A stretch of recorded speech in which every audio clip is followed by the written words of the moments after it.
Good morning, good afternoon, or good evening. I pray that all is well with you, wherever you are and whatever time of day it is.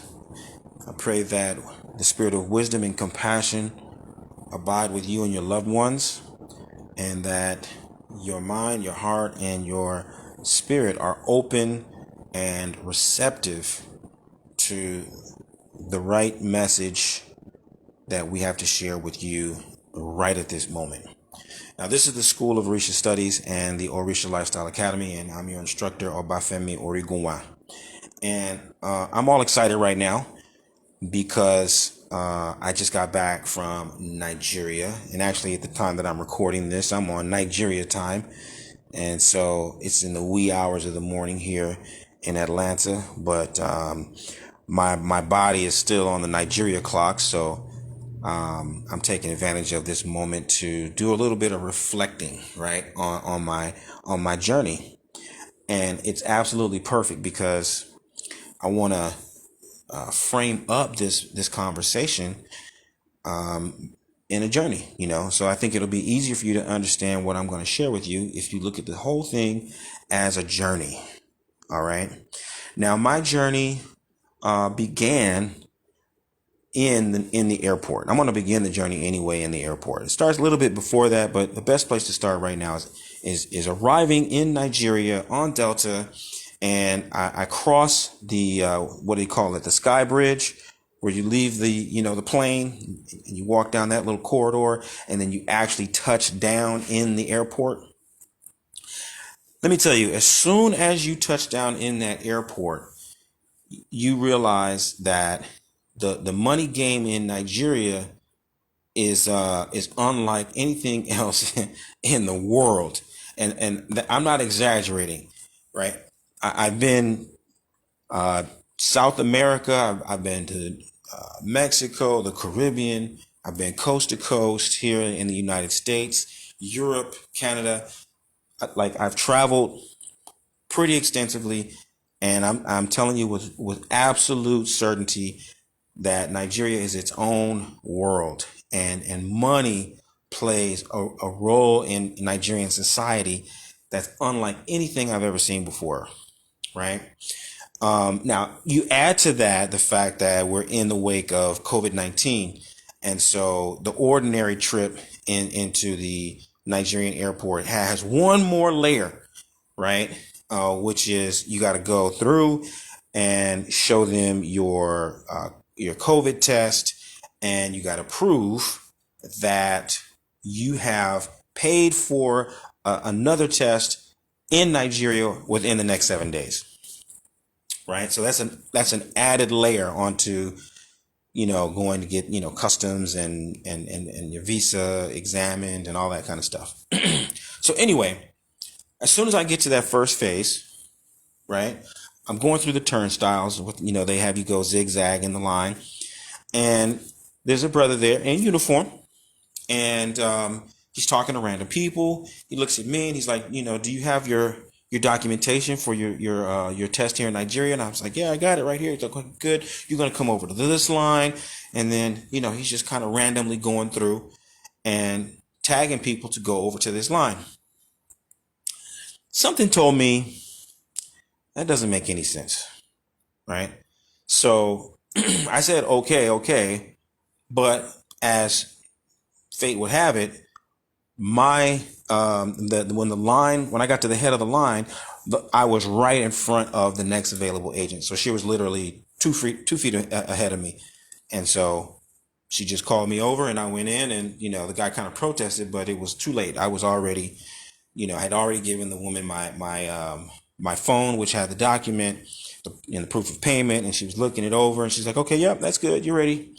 And this is another woman in uniform, right?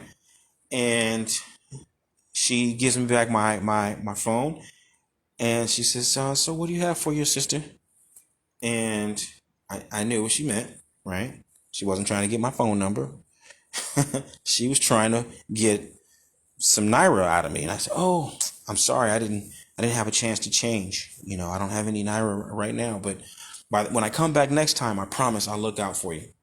And so she smiled. It was cool. And I went on my way. So that was already two attempts to get some money out of me. And what struck me right away was that, we were in the airport. It's an official environment. They were, officials of the airport. They were wearing uniform that would look like military uniform. And the way they were operating was in this sort of unstructured, casual kind of a way when it came to trying to collect money from me, right? And so, immediately from a Western perspective, it looks like begging. It looks like sneaking. It looks dubious. It feels dubious, right? But okay, no problem. We kept it moving. I didn't have to actually give anybody money, but it was just really on my mind. That contrast. So these official people operating in an official capacity, doing, asking for money in a really unofficial way. So I'm making my way now toward the customs, and they're going to look at, well, maybe this isn't customs. This is like where they look at your visa. I'm not sure what you call that. But they're looking at your passport and checking your documents to see that you're legally, eligible to enter the country. So as I'm approaching, there's a ramp, and there's a brother again in uniform, and he's um,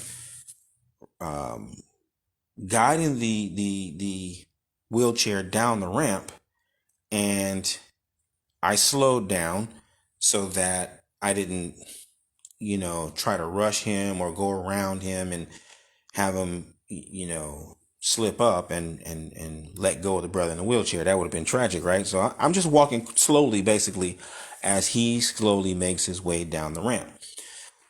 So by the time we get to the bottom of the ramp, he says, "Okay, you follow me, and we go to this line." So I followed him down the ramp, or excuse me, off to the left, and he took my passport, took the brother in the wheelchair's passport. He went straight up to the gate, and he got our passports processed. And as we were, he was giving back the passport. He's like, "Okay, so what do you have for me?" And I said, "Well, I don't have anything for you. I didn't, I didn't have, I didn't have any naira. I didn't realize that you're gonna ask me for money." He's like, "Yeah, I just fast tracked you. Don't you know? You got to give me some money." I was like, "Oh, I'm sorry. I didn't realize it. If I had known, I wouldn't have gone this way. I just thought that this was the direction because I followed you because you said follow me." And so he says, "Ah, okay, no worries, no worries."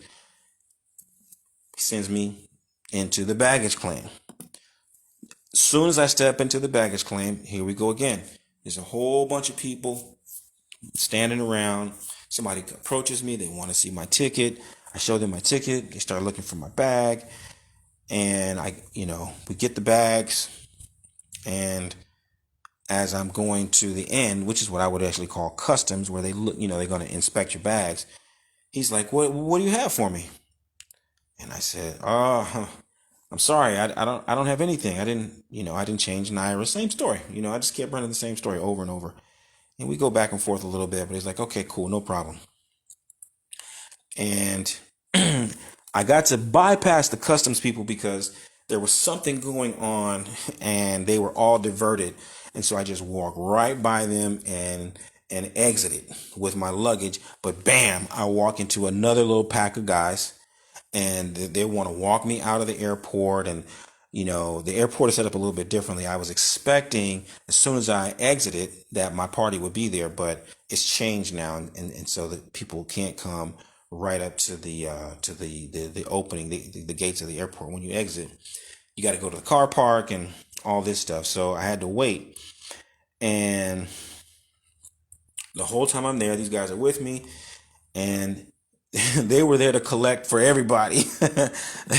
They were like, "Yeah, I'll walk you out to the car park, but I can't go back empty-handed because I gotta give something to this point and that one and this one and that one." I don't know if they had been tracking me the whole time, but he made it clear that he had to do something for everybody, or that was his story. I don't know, but I had another story for him, right? And it's basically, the story that I don't know how to dispense money, right?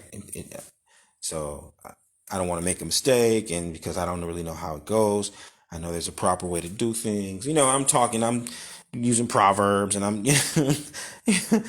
they're looking at me, and it sounds reasonable in a way, but it doesn't make sense in another way, and that's why I tell the story in that way to them, because um, they got game and I got game too, and that's part of the deal. Everybody's got game.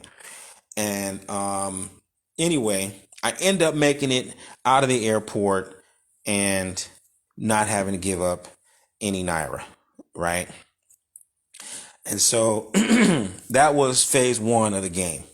Wow, that's the journey. That's the first phase of the journey, right? But what I took away from that first phase of the journey is that at every single segment, somebody is there to hit you up for some money. And when they do, you're expected to A, comply, and B, have some kind of a response, some kind of a retort, right? That would either prevent you from having to give up money, or to minimize how much money you're going to have to give up. And from a Western mind, it looks like extortion. It looks like begging. It looks like stealing. It looks like sneaking. It looks strange, you know? And that's what was really heavy on my mind as I finished that first phase of the journey in the airport. But as fate would have it, um, when I got to the compound, we were going to do, like 7 days of ritual. And as soon as I got there, we jumped right into it, right? And as the rituals continued in different phases of the ceremony, the drummers will come out, and the priests will come out, and the priestesses will come out. And at every one of those phases, there was somebody there asking for money. Okay. And by now I had some naira, and so, and I understood, a little bit. I was more comfortable with that setup with those folks, and knowing that, pulling out this wad of naira with somebody wasn't going to run up and snatch it or something. And so it was okay. But I was looking at the journey though, and I was understanding, or asking myself, how far does this go? How far does this go? How far does this go? On one level, how far can I take it? How far can I go with my agenda? How far can I push what I want to happen? And how far will the other folks push? Right? How much will they accept? How flexible will they be? You know, and that's how the game is going back and forth, back and forth, with money, being that the medium of exchange, as it is meant to be, right? And so at a certain point, um, the money game became a little bit distorted, though, right? And I think we all sort of lost track. Both we, because I was with a small group of Americans, both we as well as the Nigerians, um, got to a tenuous place with the money, where it was just like, this isn't the way it's supposed to go. There's confusion here right now.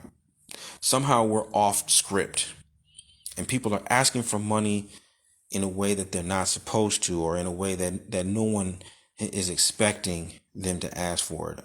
And so um, we had to renegotiate. We had to clarify. Hey, this is what's going on. This is what's not going on. This is how we should do this, right? And it made me really look at, then the spiritual part of the journey. And it made me, ask myself a little bit more about, like, the spirit of of money and wealth according to Yoruba tradition and custom. And, there's verses of Ifa that talk all about money, Ajay. Ajay is the spirit of money. And unlike in the Western world where money is perceived as the root of all evil and things like that, Ajay is a divinity. Like Obatala is a divinity, like Egbe is a divinity, like Oshun is a divinity. Orisha Ajay is a divinity. It has its own altar, its own offerings, and prayers, and the whole 9 yards. And she is the daughter of Olokun, who is also synonymous with wealth and prosperity. And so, in that regard, I'm thinking about how the spiritual journey is filled with wisdom and insight into what money is and how we deal with money. There are verses that tell us how Obatala advised his students not to be obsessed with Ajay, the spirit of money. There are other verses of Ifa that tell us about, how to put money into proper context, right? There's verses that tell us about who is senior, money, patience, or children. And, the story basically explains, the sort of the pecking order and what's the most proper relationship between people and money. There are abundance of proverbs that talk about the nature of money and what money is and the role it plays and how significant money is, right? So all of this is in the back of my mind, right? I'm thinking about the different ways that Yoruba people traditionally approach money, right? I'm thinking about the airport. I'm thinking about the ceremonies. I'm thinking about the dashing. People are asking, when people ask you for money, it's called a dash. Dash me with some money, right? And even though it's happening in a secular, mundane kind of a way, there is a spiritual root and a spiritual understanding of money that all Yoruba people have. And they may or may not be, familiar with it, but at least, particularly in the ritual context, all the priests and priestesses and drummers, everybody knows about Orisha Ajay and have certainly done prayers and offerings for Orisha Ajay. And so I'm thinking of that, and I'm trying to use that understanding to give meaning and context to my journey in the airport and my journey in the ceremonies and the role that money played in both of those. And I'm searching myself for some kind of an answer, some kind of an explanation for why are things off? Why do things seem distorted and confused as it pertains to money? And so as the ceremonies come to an end, right? We were in 7 days of ceremony. One day, we're leaving the compound, or actually we're kind of leaving the area, right? And we're going out to the main road. And when you get to the intersection of where the community is and the main road begins, they have all these young guys who ride on motorbikes. They're like motorcycle taxis, right? And there's probably like 25, 30 of them who are gathered on the right side and the left side of the road all day, all night. And they're just hanging out. So there's always a bunch of people at the intersection. And so as we're pulling up there, there's a guy who's looking at the driver, and he starts calling out to the driver, and he's raising his hands up, and he's like, yeah, it's like, like a rah-rah, what I'm saying? He's a hype man. He starts like hyping up the driver. He's calling his name, Dele, and he's praising Dele, and he's saying all these things, and Dele rolls down the window, and the guy comes up, and Dele dashes him, you know, and he's like, yeah, money's everything. And I said, yeah, money is everything. I can see it, but why? Right? Why? Why is money everything? He says, oh, well, okay. Those guys, they're area boys. And so if anything ever happens and they see you, they'll say, that's my chairman. We look out for him. If there's anything that ever happens to your car and they see it and they recognize your car, they're going to look out for your car. Right? So you're basically paying for security, so to speak. You're paying for support. You are investing in the people who are out and about in the street so that they can look out for your interests, right? And that gave me a different perspective, right?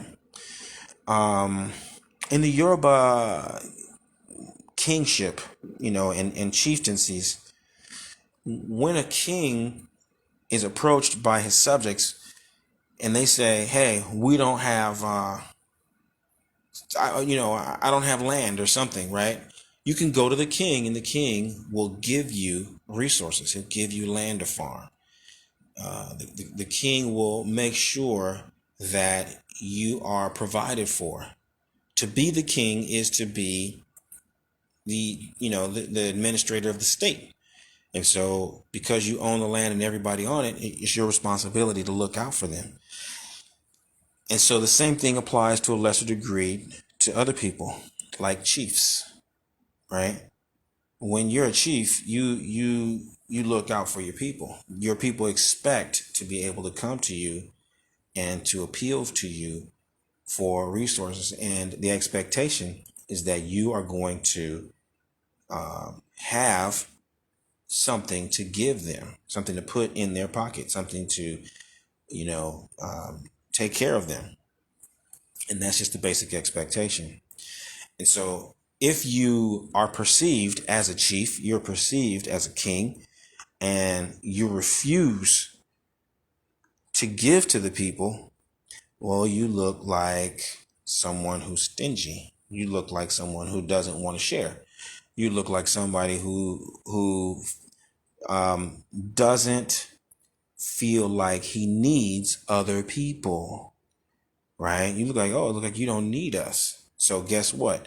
When you have a problem, we're going to stand by. We're going to stand back, and we're not going to help you because you didn't help us. You were taking the stance that you were independent and on your own, and you could do without our help. And when I really started to examine that aspect of the tradition of the civilization, which is independent of Orisha, this is part of the Yoruba tradition overall. It made sense. It made sense, and it gave me a different understanding of why people are so comfortable asking for money. Because what we have in the wake of colonialism and imperialism and neo-colonialism and all the different weird economic frameworks that we're dealing with right now, as an American, I'm 350 times wealthier than the average Nigerian, in theory, in the sense that $1 is worth 350 naira. Okay, $1 is worth 350 naira. So the understanding, the basic assumption is that I have a lot of money as an American, as a foreigner, as somebody who's coming in and out of the airport. The understanding is that I have money. And likewise, when it comes to the rituals and the ceremonies, the perception is that as an American, as a foreigner, hey, we've got a lot of money. We're in the position to provide that kind of sustenance for the priests and the priestesses and the drummers. In other words, they just think you got it like that, and because you got it like that, you should already know that you're going to look out for them. Now, it doesn't just come off as begging though, and I had to really think about this in the context of a place like Mexico, for example. When you go to Mexico, and let's say you're driving and you park your car. When you go to park your car, there's going to be a guy there, and this guy he's going to, help you park your car, help, in quotations, right? Because you already know how to park your car, but he's going to stand there. He's going to tell you to back up, back up, back up, turn to the left, turn to the right. He's going to make sure you get in, right? It's kind of a show. But what is going to happen is that once you leave, you walk away, then this guy is also, he's going to come up. He may wash your windows. He may rinse off or, rub off any dust that was on your car, stuff like that. And then mostly he's going to make sure that nobody breaks into your car or steals your car or anything like that while you're gone. And the expectation is when you come back, you'll give him, a couple of dollars, literally $3, $2, right? And that's his hustle. He's not really begging. He's doing something. He's occupying himself. He's providing a service.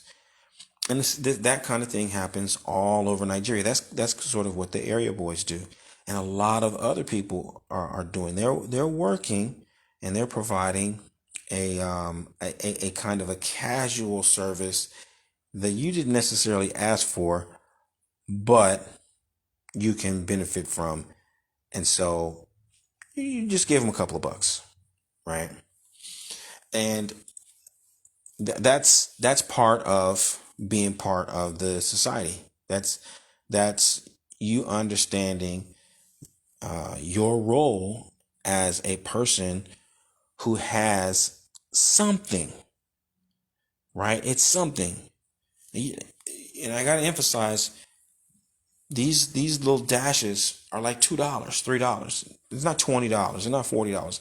Now, people may ask you for larger sums of money because, like I said, well, they know that you have 350 times more money than they have, and so they're going to be more comfortable saying, yeah, this is where a bit of corruption comes in, because maybe they'll ask you more times than is normal, or maybe they'll make suggestions and ask you for amounts that they know are astronomical, because in the off chance that they can get $20, they can get $40, they can get $100.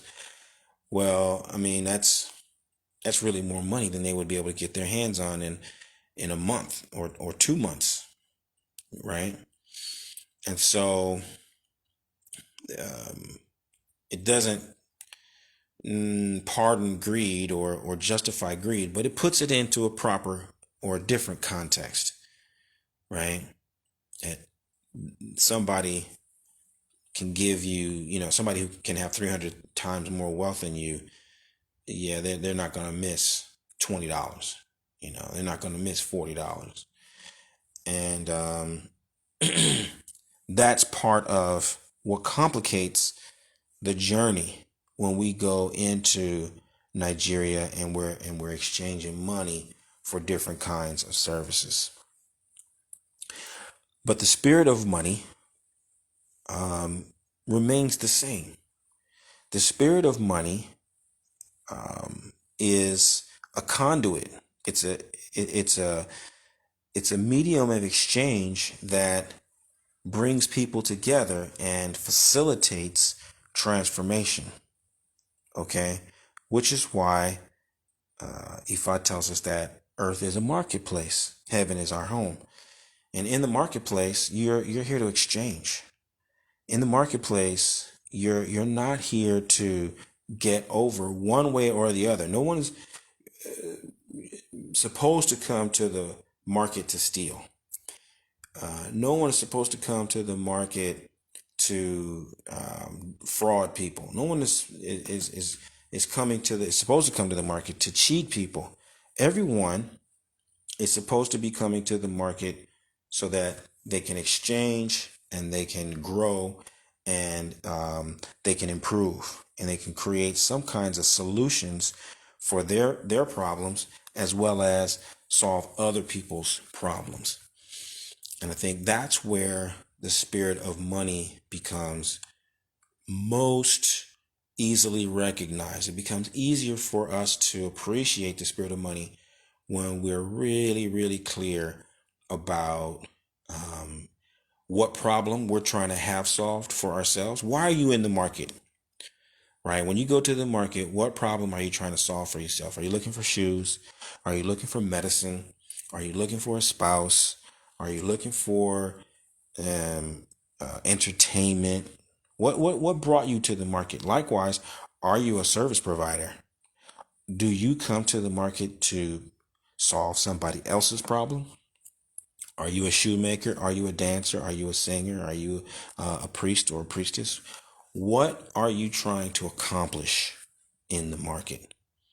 Because if you understand that very clearly, then it's going to be so much easier for you to determine how much money you're willing to give, how much money you're willing to take, and the purpose, right? The spirit of what you're doing. So let's say you're a healer, you're a priest, you're a priestess, you're an educator, you're a counselor, you're a therapist, and your role in the market is to create balance and harmony. Your reason for being in the market is to redress and rectify problems and imperfections. You're there to help make the load lighter for other people, right? If you're giving money or you're receiving money in that capacity, everything you do has to promote and facilitate healing, right? Even if somebody is trying to get more money out of you than is normal or that is really acceptable or fair, you're still in the market as a healer, right? Even if you are demanding money from people and you are a healer, you do it in a certain kind of spirit because you know that your job is to heal, right? Or you're coming to be healed. Okay? So you have to stay focused on that. And the money is just the medium of exchange. The money it takes on the vibration of what you're doing. It embodies the essence of what brought you to the market. And so if you're in the market for healing and the presence of money diverts you from that healing, well, then that's something that you've got to examine. Am I willing to not be focused on healing? Am I willing to not embody the spirit of healing because money is involved? Is that what I'm willing to compromise my mission for? Because it becomes very tempting. It's very easy to just focus on the amounts of money and focus on the people who are asking you for money and to get really confused about um, um, whether or not it's proper or correct for them to ask for you understand what I'm saying? But all the time that you're doing that, you're not thinking about your mission, right? Now that doesn't mean that you have to give up whatever anybody asks you for, right? That's not what I'm saying. What I'm saying is you may be telling someone, no, I'm not going to give you that much money. I'm going to give you this much money. But even if you're doing so in a way so that the money that you give them, even if you're telling them no, the energy that you are putting on that money is still consistent with the nature of your mission. And so in that regard, I think that the spirit of money is neutral. The spirit of money is potential. Let me put it that way. Maybe it's not neutral, but the spirit of money is potential. It can be positive or it can be negative. It can heal or it can harm.